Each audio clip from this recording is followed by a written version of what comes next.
Artificial cranial deformation, head flattening, or head binding is a form of body alteration in which the skull of a human being is deformed intentionally. It is done by distorting the normal growth of a child's skull by applying force.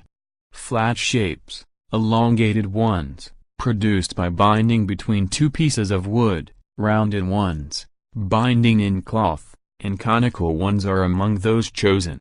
Typically, it is carried out on an infant, as the skull is most pliable at this time. In a typical case, head binding begins approximately a month after birth and continues for about 6 months.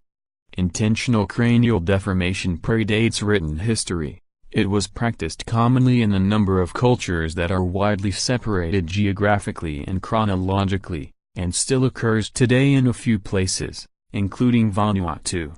The earliest suggested examples were once thought to include the Proto-Neolithic Homo sapiens component, 9th millennium BC, from Shanidar Cave in Iraq, and also among Neolithic peoples in Southwest Asia. The earliest written record of cranial deformation, by Hippocrates, of the macrocephaly or longheads, who were named for their practice of cranial modification, dates to 400 BC. Paracus skulls. In the Old World, Huns also are known to have practiced similar cranial deformation, as were the people known as the Alans. In late antiquity, AD 300–600, the East Germanic tribes who were ruled by the Huns, the Gepids, Ostrogoths, Heruli, Rugii, and Burgundians adopted this custom. In Western Germanic tribes, artificial skull deformations rarely have been found. In the Americas, the Maya, Inca, and certain tribes of North American natives performed the custom. In North America the practice was known, especially among the Chinookan tribes of the Northwest and the Choctaw of the Southeast. The Native American group known as the Flathead Indians, in fact, did not practice head flattening, but were named as such in contrast to other Salishan people who used skull modification to make the head appear rounder. Other tribes, however, including the Choctaw, Chehalis, and Nooksack Indians, also practiced head flattening by strapping the infant's head to a cradle board. The practice of cranial deformation was also practiced by the Lucayan people of the Bahamas, and it was also known among the Aboriginal Australians.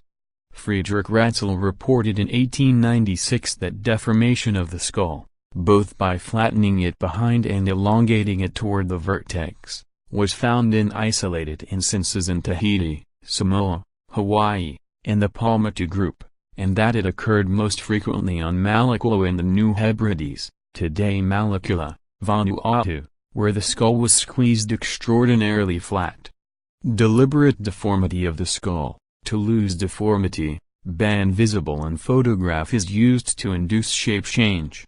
In the region of Toulouse, France, these cranial deformations persisted sporadically up until the early 20th century. However, rather than being intentionally produced as with some earlier European cultures, Toulousian deformation seems to have been the unwanted result of an ancient medical practice among the French peasantry known as banda, in which a baby's head was tightly wrapped and padded in order to protect it from impact and accident shortly after birth. In fact, many of the early modern observers of the deformation were recorded as pitying these peasant children, whom they believed to have been lowered in intelligence due to the persistence of old European customs. The custom of binding babies' heads in Europe in the 20th century, though dying out at the time, was predominant in France, and also found in pockets in western Russia, the Caucasus, and in Scandinavia. The reasons for the shaping of the head varied over time and for different reasons, from aesthetic to pseudo-scientific ideas about the brain's ability to hold certain types of thought depending on its shape.